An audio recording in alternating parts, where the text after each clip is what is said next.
crescimento, para o novo país que nós queremos. No futuro, quando os historiadores, daqui a muitas décadas, escreverem o que aconteceu, o que se passou durante o período Lula-Dilma e essa disruptura que nós estamos vivendo agora, vai ter que ter um capítulo dedicado à mídia e à imprensa. A mídia, a imprensa, eu não digo de forma generalizada, porque você sempre tem exceções, você sempre tem bons veículos e bons profissionais comprometidos com a verdade. Mas uma parte considerável da mídia brasileira foi cúmplice desse projeto criminoso de poder. Ao não ir fundo para mostrar do que se tratava, ao deixar passar batido o currículo das pessoas que foram para o governo, né? Ao não dar voz a opiniões divergentes, sobretudo nos dois governos do Lula e na primeira metade do governo Dilma. A imprensa foi cúmplice, parte dela. Vamos pegar o caso de Passadena. Ora, se não era para a imprensa ter ido fundo quando surgiu o escândalo da refinaria de Passadena, uma refinaria que custava 43 milhões de dólares, foi adquirida pela Petrobras, com a senhora Dilma Rousseff de presidente do Conselho da Petrobras, por quase $1 bilhão no exterior. Notas de jornal, pequenas reportagens, notas de rodapé e um silêncio cúmplice, né? Por vários interesses, eu não tenho dúvida, e também por ideologia. Há setores da mídia que têm seus interesses ligados ao governo, historicamente.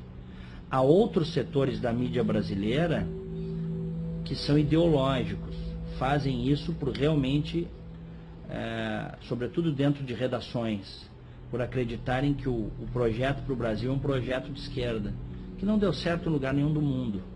Então, no futuro, quando for contada a história deste momento, podem ter certeza, a mídia também irá para o banco dos réus. Agora, esta mesma mídia que eu estou, né, fazendo essa avaliação aqui, e eu tenho 26 anos de jornalismo, então eu posso atestar isso, a minha crítica é uma crítica feita por dentro. Esta mesma mídia, também quando decidiu sair da zona de conforto, sair da neutralidade, mostrar as coisas como elas verdadeiramente são, sobretudo a partir da Operação Lava Jato, início de 2014, bem, aí esta mídia, esta imprensa fez toda a diferença, que é como tem que ser. Em países livres, nas democracias ocidentais, a liberdade de imprensa é um pilar, né, inarredável. Ninguém mexe com a liberdade de imprensa. Mas a imprensa tem que fazer a sua parte. A imprensa tem que ser investigativa, a imprensa tem que dar espaço para as opiniões variadas. E o que a gente viu nas últimas décadas, infelizmente no Brasil, foi um predomínio, né, do pensamento de esquerda dentro da mídia, dentro das redações, no rádio, na TV, no jornal. Isso foi muito nocivo para o país. Isso foi muito nocivo para a sociedade brasileira.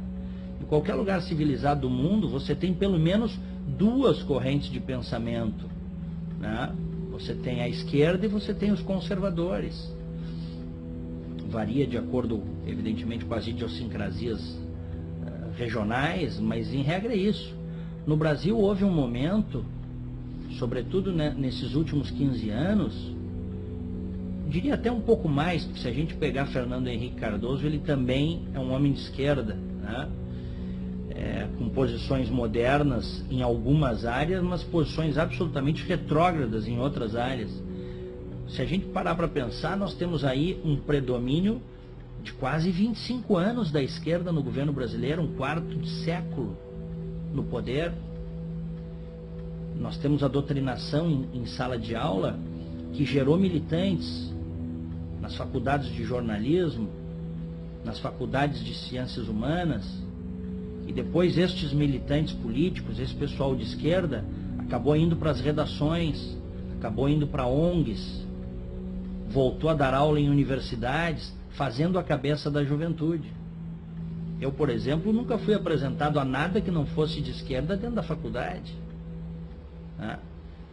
Eu fui descobrir que havia, por exemplo, um Edmund Burke, um Olavo de Carvalho,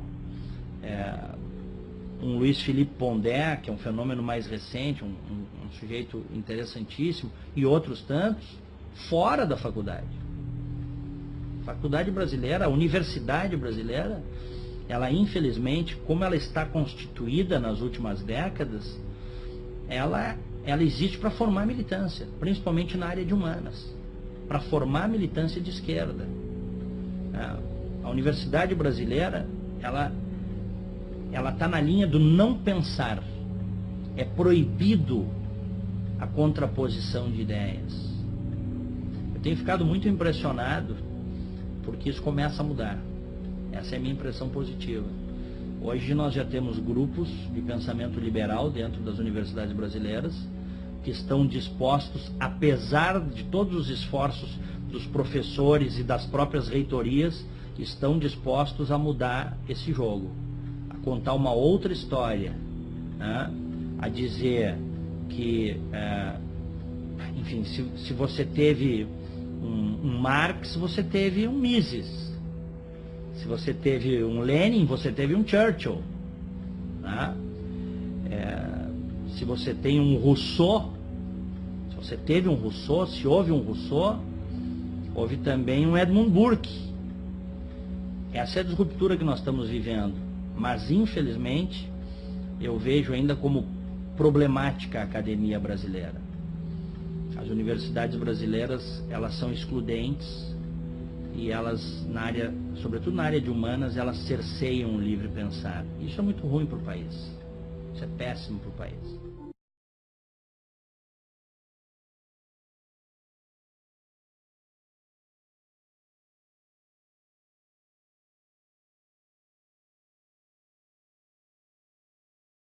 Um momento para um novo país que nós queremos. No futuro, quando os historiadores, daqui a muitas décadas, escreverem o que aconteceu, o que se passou durante o período Lula-Dilma e essa disruptura que nós estamos vivendo agora, vai ter que ter um capítulo dedicado à mídia e à imprensa. A mídia, a imprensa, eu não digo de forma generalizada, porque você sempre tem exceções, você sempre tem bons veículos e bons profissionais comprometidos com a verdade. Mas uma parte considerável da mídia brasileira foi cúmplice desse projeto criminoso de poder. Ao não ir fundo para mostrar do que se tratava, ao deixar passar batido o currículo das pessoas que foram para o governo, né? Ao não dar voz a opiniões divergentes, sobretudo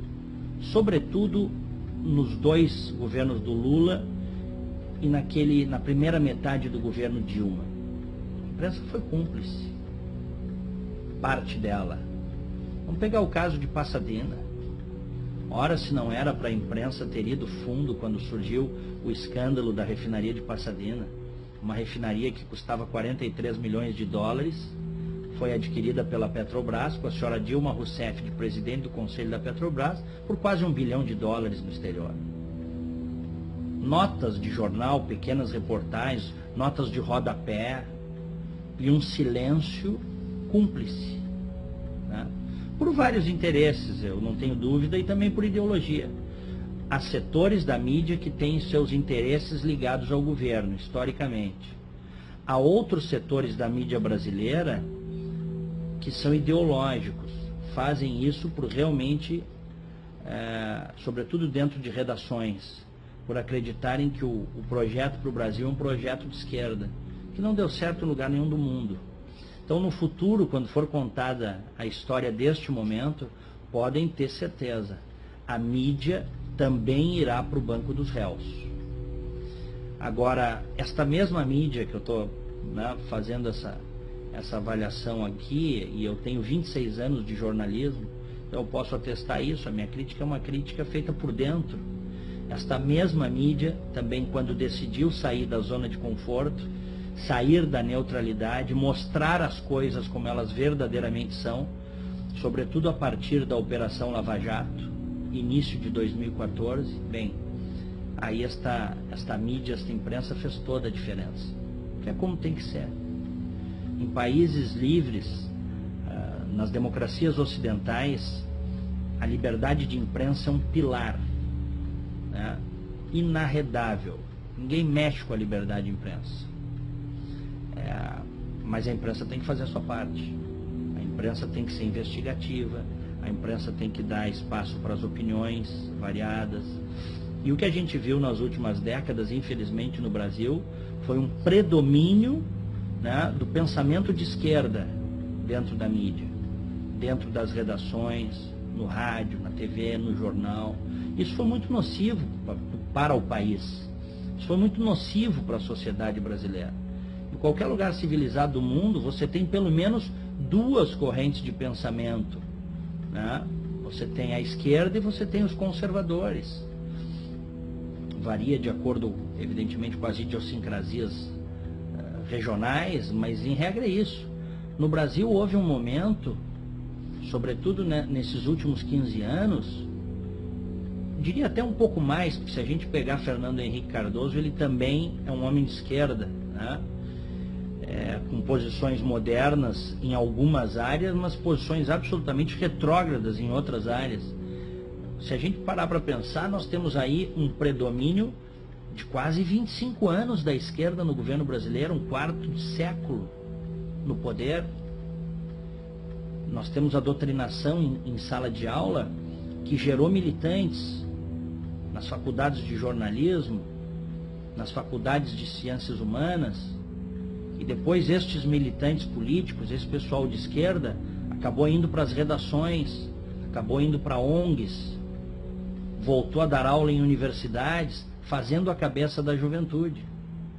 Eu, por exemplo, nunca fui apresentado a nada que não fosse de esquerda dentro da faculdade. Eu fui descobrir que havia, por exemplo, um Edmund Burke, um Olavo de Carvalho, um Luiz Felipe Pondé, que é um fenômeno mais recente, um sujeito interessantíssimo, e outros tantos, fora da faculdade.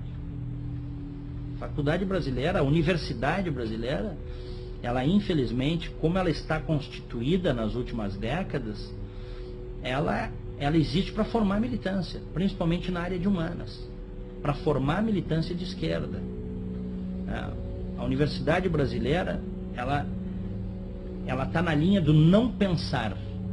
É proibido a contraposição de ideias. Eu tenho ficado muito impressionado porque isso começa a mudar.